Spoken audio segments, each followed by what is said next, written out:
نحمده ونصلي على رسوله الكريم اما بعد فاعوذ باللہ من الشیطان الرجیم بسم اللہ الرحمن الرحیم۔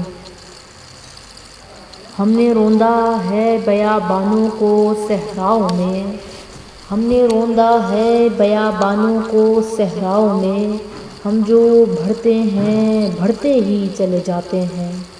ہم سے واقف ہیں یہ دریا، یہ سمندر، یہ پہاڑ، ہم نئے رنگ سے تاریخ کو دہراتے ہیں۔ اور اے وطن تو نے پکارا تو ہم لہو، اے وطن تو نے پکارا تو لہو کھول اٹھا، تیرے بیٹے تیرے جانباز چلے آتے ہیں۔ السلام علیکم۔ آج مجھے جس موضوع پر لب کشائی کرنے کا موقع ملا ہے وہ ہے ہم آزاد ہیں، 23 مارچ یوم پاکستان۔ صدر علی وقار آزادی کی قدر و قیمت کا احساس ان لوگوں سے پوچھے جنہوں نے اس آزادی کے لیے دن اور رات ایک کر دیے۔ میرے سینے پر لگے اس پرچم سے لے کر اس بلند عمارت پر لگا پاکستانی پرچم اس بات کی دلیل ہے کہ ہم آزاد ہیں۔ جی ہاں جناب والا، ہم آزاد ہیں۔ آپ اس کی تازہ اور زندہ مثال دیکھ لیں کہ یوکرین ایک ملک تھا جو ایک ایٹمی ملک تھا، جو ایک ایٹمی طاقت تھا۔ دوسرے ملکوں نے لالچ دیا، دوسرے ملکوں نے لالچ دیا یوکرین کو کہ تم اپنی ایٹمی طاقت ہمیں دے دو، ہم اس کے بدلے میں تمہارے ملک کو سستی اشیاء دیں گے اور تمہارے ملک کی حفاظت کریں گے۔ اس نے اپنے ہاتھ کٹوا دیے، اپنے پیروں پر خود کلہاڑی ماری، اور جب روس اس پر بمباری کر رہا تھا تو اس نے 25 ملکوں کو فون کیا، مدد کے لیے پکارا، چیخا تڑپا کہ میری مدد کی جائے کہ ہم پر ظلم ہو رہا ہے، لیکن خدا کی قسم کسی نے ان کی مدد نہیں کی اور آج وہ تباہ ہو چکا ہے۔ غور سے سنیے، یہی بات جب ہمارے حکمرانوں سے کی گئی تو ہمارے حکمران صدر ضیاء الحق نے آزادانہ فیصلہ کیا کہ ہم کسی کو اپنی ایٹمی طاقت نہیں دیں گے اور نہ ہم کسی سے جنگ کریں گے، لیکن اپنے ملک کی حفاظت خود کریں گے۔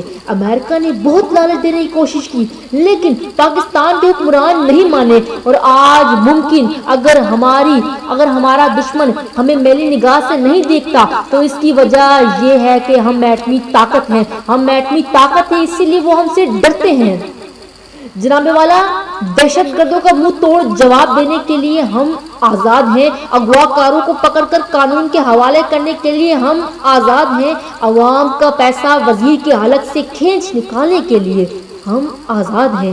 جی ہاں جناب والا، ہم آزاد ہیں کیونکہ ہماری سوچ آزاد ہے، اور جن قوموں کی سوچ آزاد ہوتی ہے چاہے ان پر توپ کے گولے برسائے جائیں، ہاتھوں میں ہتھکڑیاں اور پیروں میں بیڑیاں اور جسم زنجیروں سے جکڑا ہوا ہو، تو پھر بھی وہ لوگ ان لوگوں سے بہترین ہیں جو ذہنی غلامی کا شکار ہیں۔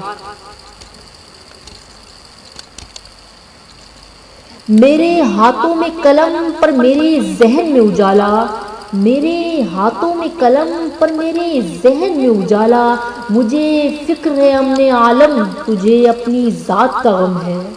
میرے ہاتھ میں قلم پر میرے ذہن میں اجالا، مجھے کیا دبا سکے گا کوئی ظلمتوں کا پالا، مجھے فکر ہے امن عالم، تجھے اپنی ذات کا غم ہے، میں طلوع ہو رہا ہوں تو غروب ہو رہا ہے۔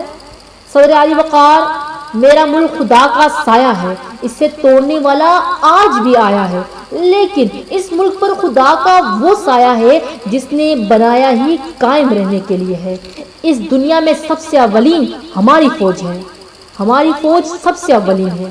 آخر میں دشمنوں کو یہ پیغام دیتی چلوں، تیرے گناہوں کے پاپوں کو سرے بازار پھوڑ جاؤں گی، مثل ابراہیم میں ظلمتوں کو توڑ جاؤں گی، لشکر کریں گے میری دلیری پر تبصرے، مر کر بھی زندگی کی خبر چھوڑ جاؤں گی۔